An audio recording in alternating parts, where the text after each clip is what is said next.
تازہ ایک یعنی اس زمانے کا ایک حالیہ واقعہ جو ایک ایرانی خطیب صاحب نے سنا، واقعا دل ہلا دینے والا، کہ جناب زہرا سلام اللہ علیہ کی عنایت بھی ہر ایک کے شامل حال ہوتی ہے۔ ایک کسی عرب کنٹری کے اندر رہنے والا، بعض علماء کے بقول وہ بحرین کا رہنے والا تھا، بعض کے بقول وہ دبئی کا رہنے والا تھا، لیکن بہرحال وہ پھر ایران آ گیا تھا۔ ایران میں اس نے مجلس رکھوائی، محرم کے ایام تھے، پہلا عشرہ تھا، جس خطیب کو اس نے بلایا تھا محرم کے ایام میں، اس سے کہا کہ ابتدائی دنوں کے اندر حضرت زہرا کے آپ مصائب پڑھیے گا۔ تو صاحب خانہ سے انہوں نے کہا کہ بھائی محرم کے تو خود اپنے مخصوص مصائب ہوتے ہیں، جناب حر کا ذکر ہوتا ہے، کربلا کا ذکر ہوتا ہے، پھر باقی شہداء کربلا کا ذکر آتا ہے، تو یہ مناسبت نہیں بنتی حضرت زہرا کے مصائب کی، اس لیے اگر آپ کہیں تو میں کربلا والوں کا ذکر کروں۔ کہا کہ نہیں، میرا دل یہ ہے، میرا اصرار یہ ہے کہ نہیں، آپ شروع کے کچھ ایام میں 2-3 دنوں میں کم از کم آپ بنت رسول کے مصائب کا ذکر کریں۔ وہ مجبور ہو گئے کہ صاحب خانہ کی فرمائش ہے، اس لیے انہوں نے پڑھ دیے مصائب۔ کچھ دن گزرنے کے بعد انہوں نے صاحب خانہ سے کہا کہ کیوں آپ اتنا اصرار کر رہے تھے کہ حضرت زہرا کے مصائب پڑھیں، حضرت زہرا کے مصائب پڑھیں، کیا کوئی خاص عقیدت ہے، کیا وجہ ہے آپ کو؟ انہوں نے کہا کہ ایک راز کی بات ہے، کیونکہ کوئی اور نہیں ہے اس لیے میں آپ کو بتا رہا ہوں۔ بات یہ ہے کہ میں پہلے شیعہ نہیں تھا، میں پہلے حضرت زہرا کا ماننے والا نہیں تھا۔ میں عرب کنٹری کے اندر رہتا تھا اور بہت زیادہ پیسے والا تھا، شادی ہوئی، پروردگار نے مجھے ایک بہت پیاری سی بیٹی عطا فرمائی، اور واقعاً اگر بیٹی باپ کو مل جائے اور پھر باپ اپنی اس لخت جگر کو دیکھتا رہے، پوری زندگی اس کی وہی ہوتی ہے۔ وہ عرب اپنی کہانی بتاتے بتاتے کہہ رہا تھا کہ جیسے جیسے میری بچی بڑی ہوتی گئی نا، اس کی محبت میرے دل میں اور پیدا ہونے لگی، اتنے پیار سے باتیں کیا کرتی تھی۔ چھوٹے بچے ایک خاص ہی تلفظ کے ساتھ باتیں کرتے، کہتے اس کی آواز مجھے بڑی اچھی لگتی تھی۔ باقاعدہ میں اگر اپنے آفس بھی جاتا تھا تو 2-3 مرتبہ اس سے فون پہ بات کرتا تھا۔ کچھ دن گزرنے کے بعد ایسا ہوا کہ اچانک فون آیا اور کہا کہ جلدی سے گھر پر پہنچے آپ، بچی کے گلے میں سکہ پھنس گیا ہے۔ کہا کہ میں دوڑتا دوڑتا بے چین حالت میں پہنچا گھر پہ، تو میں نے دیکھا کہ ہاں بچی بہت مضطرب ہے، سانس رک گئی ہے، حالت بہت خراب ہے۔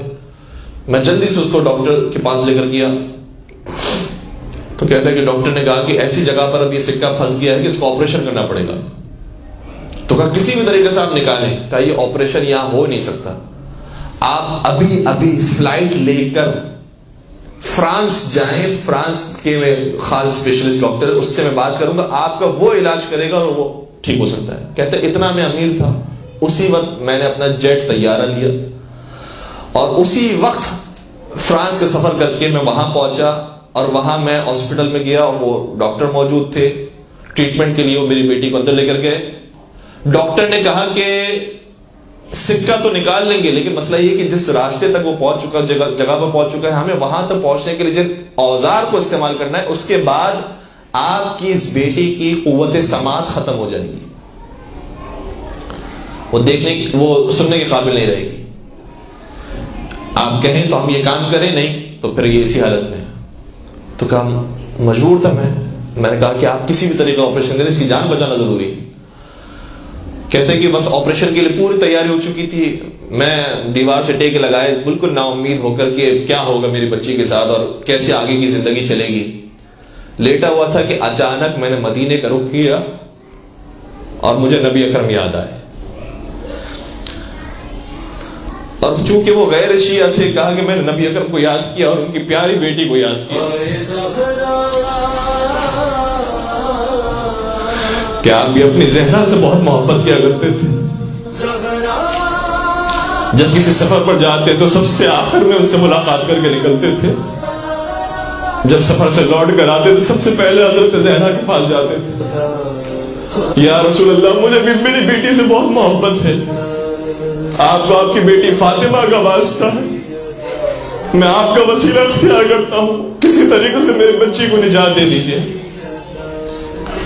کہتے ہیں میری حالت عجیب ہو گئی، حضرت فاطمہ کو یاد کرتے کرتے، پیغمبر کو یاد کرتے کرتے، یہاں تک کہ ڈاکٹرز باہر آئے اور خوشخبری دینے لگے، کہنے لگے کہ حضرت عیسیٰ نے تیرے بچی کو بچا دیا، حضرت عیسیٰ نے شفا دے دی۔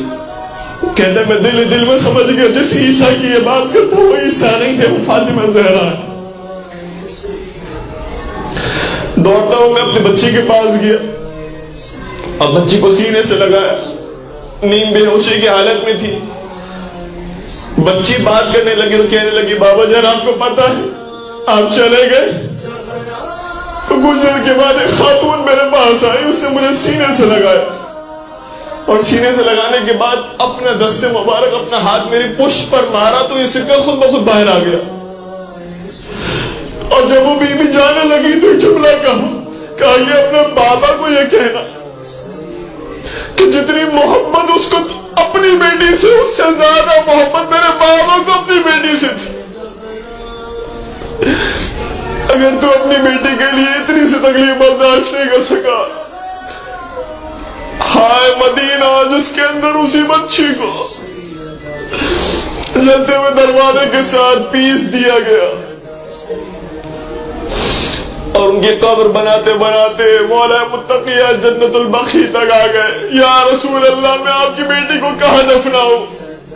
رات کی تاریکی ہے، کوئی ساتھ دینے والا نہیں، میں آپ کی قبر کے پاس دفناؤں، آپ کے منبر کے پاس دفناؤں یا جنت البقیع میں جا کر دفناؤں؟ صبت علی مصائب لو انہا صبت علی الایام سرن لیالیا۔ بابا آپ چلے گئے، آپ کے جانے کے بعد ایسی مصیبتیں مجھ پر آئی کہ روز روشن پر پڑتی تو تاریک راتوں میں تبدیل ہو جاتی۔ الا ولعنت اللہ علی القوم الظالمین وسیعلم الذین ظلموا ای منقلب ینقلبون۔ ماننے والے بحق فاطمہ و ابیہا و بعلہا و بنیہا، ہم سب کو حضرت زہرا کے چاہنے والوں میں و محبوں میں شامل فرما۔ پروردگارہ ان کی محبت کے ساتھ جینا اور مرنا نصیب فرما۔ ان کے آخری فرزند حضرت حجت ابن الحسن کے ظہور میں تعجیل فرما۔ پروردگارہ حضرت حجت کی معرفت ان کی محبت ہم سب کو نصیب فرما، ان کی حکومت میں رہنا نصیب فرما۔ پروردگارہ جہاں جہاں شیعہ حیدر کرار آباد ان تمام کی جان مال عزت و آبرو کی حفاظت فرما۔